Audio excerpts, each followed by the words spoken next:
Andrew Marr has given a very interesting summary of how he imagines our future in the UK is going to pan out with respect to our relationship with Europe.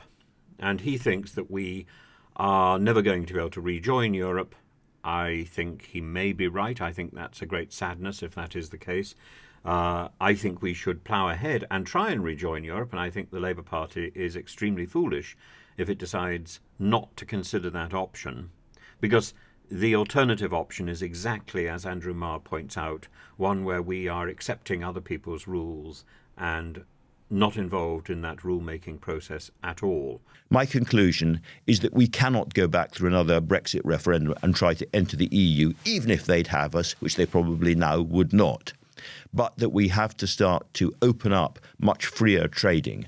The Labour Party in the past has talked about a series of kind of dynamic sectoral deals. So you agree with the EU that you are going to follow or map their regulation changes on some form of chemicals or whatever, and you get freer trade in result. And you have lots of those sectoral deals, and over time it starts to feel a little bit as if we have gone back into the single market without saying so.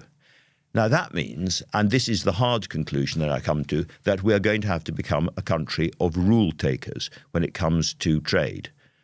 I think this is very unfortunate. Obviously, it would be much better to be inside the EU and have a vote and have a say, but that's not on offer. So we are going to be rule takers. And in my view, it's only a matter of time as to how long the penny drops about that. Now, the only proviso is the question of whether or not Europe will survive. And will Europe survive the coming administration of another Trump America? Because I think that probably is as inevitable as the collapse of Sadiq Khan's premiership in London, as the collapse of the Conservative Party following the defeat in the general election that's coming up, particularly if Rishi Sunak cannot manage to change direction. If Rishi Sunak continues to gear up with Suella Braverman's viciousness, he is sealing the doom for the Conservative Party. It doesn't really matter what commentators say. The overall mood of Britain will be to move on. Partly because we don't want to witness a party tearing itself to pieces, which is what we'll see for the next 10 years, and partly because the viciousness will be the thing that froths to the front. And in the end, the nature of British society is to side with consensus and to side with civility and to favour the vulnerable. And for a short period of time, we have gone in the opposite direction. And I think as the Conservative Party loses the next election, as Trump wins, we will look across to America and we will say, this is what we do not want. But that may be too late.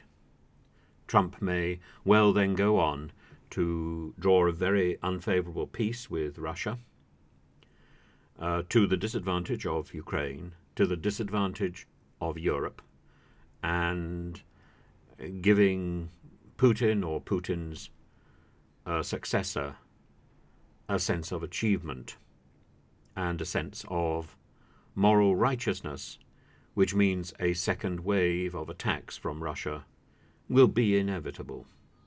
And I think that's a great shame. I think what we should be doing, even if that happens, is talking to Russia as soon as possible, because nothing is achieved by silence. Nobody favours a sulk. And at the moment, sanctions, the sanctions that we have imposed on Russia, there is another word for sanctions, and I think that is a sulk. And sanctions are a foolish move if by sanctions we mean not talking as well.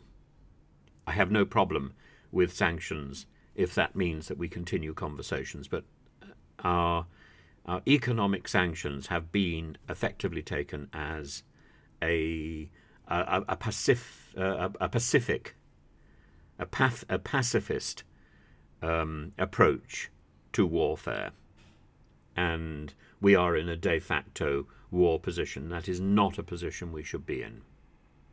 We should be supporting Ukraine's efforts to resist invasion by a neighbouring power that had promised to support it, that had promised its protection. We should support Ukraine because of the brutality and the deceit of the Kremlin. But we should still be speaking to the Kremlin. And to do otherwise, as we have done, is folly, is madness, and is not thinking of the bigger picture. But the bigger picture is disturbing, as Andrew Marr points out in his beginning of term speech for the New Statesman, I think.